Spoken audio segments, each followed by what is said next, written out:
السلام علیکم دوستو، آج کے ایران کے ساتھ میں جو کچھ ہو رہا ہے وہ کوئی اچانک ہونے والا کوئی واقعہ نہیں ہے، بلکہ اس کی پیشن گوئی آج سے 1400 سال پہلے ہی کر دی گئی تھی۔ آپ کو اس کے حوالے سے بتانے جا رہا ہوں۔ اگر میں آپ سے یہ کہوں کہ یہ صرف شروعات ہے اور اس کے بعد کئی مسلم ممالک اس جد میں آئیں گے، سب سے حیرت انگیز بات تو یہ ہے کہ ان ملکوں کا نام تک بتا دیے گئے تھے اور تمام نشانیاں آج ہمارے وقت میں پوری ہوتی ہوئی دکھائی دے رہی ہے۔ تو آخر ایران کا انجام کیا ہونے والا ہے؟ کیا واقعی ہی اس کے بعد عرب ممالک کی باری آنے والی ہے؟ وہ کون سی قوت ہے جو پوری دنیا کی تصویر بدل دینے کی طاقت رکھتی ہے؟ آج کی ویڈیو میں بتایا جائے گا۔ آج کے اس دور میں مسلمانوں کے لیے جاننا بے حد ضروری ہو جاتا ہے۔ دوستو، سب سے بڑا سوال یہ ہے کہ آخر ایران کے ساتھ کیا ہونے والا ہے؟ کتاب الفتن میں ایران کے حوالے سے ایک ایسی پیشن گوئی کی گئی ہے جسے آج لوگ اپنی سر کی آنکھوں سے ظاہر ہوتا ہوا دیکھ رہا ہے۔ حیرت کی بات یہ ہے کہ آج سے 1400 سال پہلے ان ملکوں کی پیشن گوئی کر دی گئی تھی، یہاں تک کہ ان ملکوں کے بارے میں ایسی باتیں بتائی گئی تھی جنہیں سن کر انسان دنگ رہ جائے۔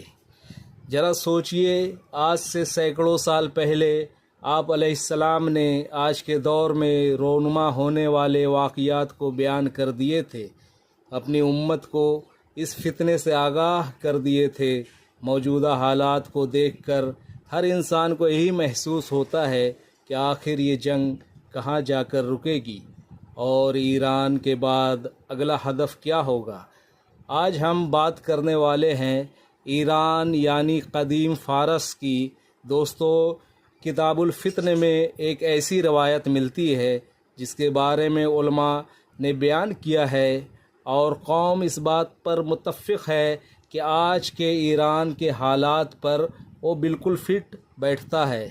اس کتاب میں امام بخاری کے استاد نعیم بن حماد ایک قول نقل کرتے ہیں کہ قیامت کے قریب ایک ایسا دور آئے گا جب فارس یعنی آج کا ایران بڑی تباہی سے گزرے گا۔ یعنی اس روایت کی روح سے بالکل واضح بتایا گیا ہے کہ پہلے ایران پھر عرب کی ملکوں کی تباہی ہو کر رہے گی۔ روایت میں یہ بھی بتایا گیا ہے کہ ایران کی مغربی اور جنوبی حصہ سخت تباہی کا شکار ہوگا، یعنی فارس کا بڑا حصہ تباہی کا شکار ہوگا، اور جبکہ اس کا مشرقی حصہ یعنی کہ اصفہان محفوظ رہے گا۔ اور یہ وہی اصفہان ہے جس کے بارے میں مشہور ہے کہ یہاں سے امام مہدی کے کالے جھنڈے والے لشکر نکلیں گے۔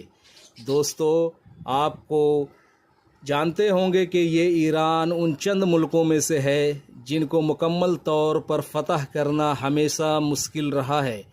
تاریخ گواہ ہے کہ کئی قوتوں نے اس سرزمین کو فتح کرنے کی کوشش کی ہے، لیکن بہت کم ایسی طاقتیں اسے پوری طور پر فتح کرنے میں کامیاب ہوئی ہے۔ اب سوال یہ اٹھتا ہے کہ آخر ایران میں ایسی کون سی بات ہے، ایسی کون سی طاقت ہے، ایسی کون سی قوت ہے جو دنیا کی بڑی سے بڑی فوجیں یہاں آ کر کمزور ہو جاتی ہے، دم توڑ دیتی ہے۔ اگر ایران کا جغرافیہ کو ایک لائن میں بیان کیا جائے تو یہاں کہا جا سکتا ہے کہ یہ ملک ایک ایسی قدرتی قلعہ ہے جس کی حفاظت اس کی زمین اور پہاڑ خود کرتی ہے۔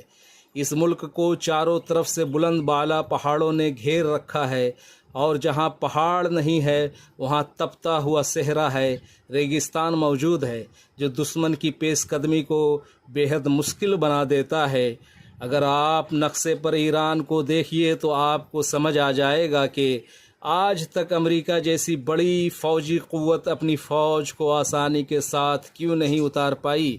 ایران کو یوں ہی نہیں دنیا کا مضبوط ترین قلعوں میں سے شامل نہیں کیا جاتا ہے۔ قدرت نے اس کو ایسی حفاظت دی ہے کہ اس کے زیادہ تر بڑے شہر جیسے تہران، اصفہان، مشہد سرحدوں پر نہیں بلکہ ملک کے اندرونی حصوں میں واقع موجود ہے۔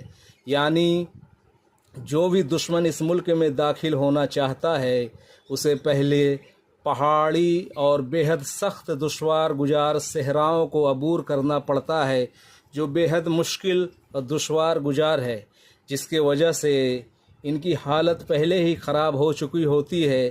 جب تک دشمن بڑے شہروں تک پہنچتا ہے وہ بالکل نڈھال کمزور ہو چکا ہوتا ہے۔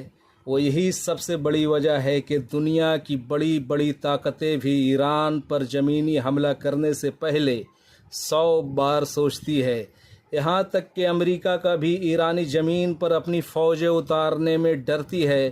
ایران کی سب سے بڑی طاقت اس کی موجودہ وقت میں اس کی فوج یا اسلحہ نہیں بلکہ آبنائے ہرمز ہے، جو کہ بے حد اہم سمندری راستوں میں سے ایک راستہ ہے جس سے دنیا کی 20 سے 25% تیل کی سپلائی ہوتی ہے۔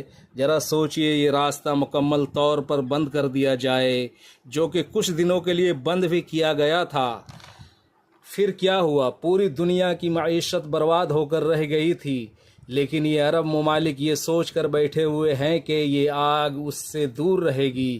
انہیں یہ غلط فہمی نہیں پالنی چاہیے، لہٰذا یہ ایک جنگ نہیں بلکہ قرب قیامت کی نشانیوں میں سے ایک اہم نشانی ہو سکتی ہے۔ ہمارے لیے سب سے ضروری بات یہ ہے کہ ایسے فتنوں کے دور میں اپنے ایمان کی حفاظت کیسے کرے اور حق اور باطل میں فرق کو سمجھتے ہوئے دین پر مضبوطی سے قائم رہیں۔